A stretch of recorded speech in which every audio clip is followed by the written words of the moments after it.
Good evening, and thank you all. It is a great honor to accept this award.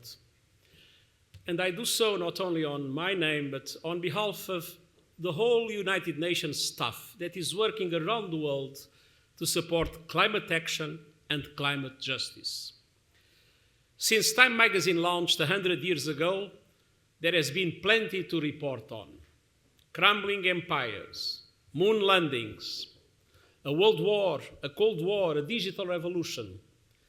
But climate was the story of the century, and it will be of the next.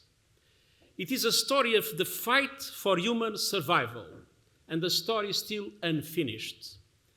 A story of recklessness, injustice, and greed. We are set to increase global temperatures by 2.8 degrees centigrade this century, far more than the 1.5 degree limit on which countries have agreed. And this spells catastrophe, ecological destruction, poverty and peril for billions, and the death sentence for small island states. Already, rising temperatures are wreaking havoc everywhere, and the poor, the vulnerable, and the marginalized, who have done the least to cause the crisis, are suffering the most. Fossil fuel barons continue to pocket massive profits as rising prices strain household budgets and pollution chokes our cities. And protesters speaking truth to power are in many parts of the world arrested, imprisoned, and even killed. That is the bad news. But there is good news too. There is also a story of hope, a story being written by people around the world, particularly the young. People on shoestring budgets or with no resources at all, fighting the fossil fuel giants, spending billions to greenwash, distract, and deceive. People organizing, educating, and fighting practical solutions.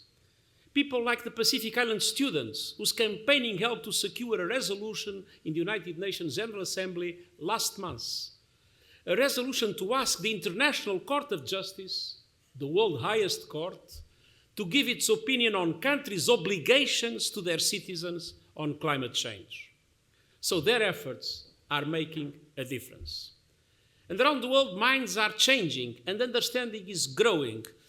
A survey of more than 1 million people in 50 countries conducted during the COVID crisis has found that almost 2/3 described climate change as a global emergency. People power is demanding that governments act. And in many countries, market economics are pushing in the same direction. The cost of solar energy has plummeted 85% in a decade. Investment in renewables creates 3 times more jobs than fossil fuels. And Russia's invasion of Ukraine has shown that energy security is a pipe dream while economies remain hostage to fossil fuels. We have seen the consequences. Put simply, decarbonization is inevitable. And 4 years ago, no major economy had committed to net zero emissions, but today 90% of the global economy has signed up. Although, let's be frank, not always with the right time frame and not always with the right projects supporting it. But the world is set to add as much renewable power in the next 5 years as it has done in the last 20. Simply, this progress is not inclusive enough or quick enough. Even now, new coal power plants are being built. New licenses for oil and gas are erasing hard-won gains, and we are exploring oil and gas that will never be consumed. We must halve global emissions by 2030, but unfortunately, emissions are still rising. And so governments must move much faster. And that is why I've proposed an acceleration agenda urging them to hit fast forward on their net zero timelines.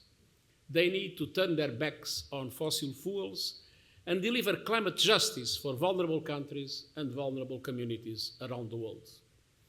And first movers can demonstrate their leadership at the Climate Ambition Summit that I will host in September in the General Assembly of the United Nations. And all of you here can help to make those ambitions a reality. Because people power is renewable energy that can move the dial. But we need to up the pressure. And so my parting passage tonight to people everywhere is that now is the time to speak up, to speak louder, to speak ever. In your workplaces, in your companies, in your schools, in your face groups, and in your communities. Tell your governments, your banks and businesses you buy from, no more excuses, no more half measures. We need real climate action now.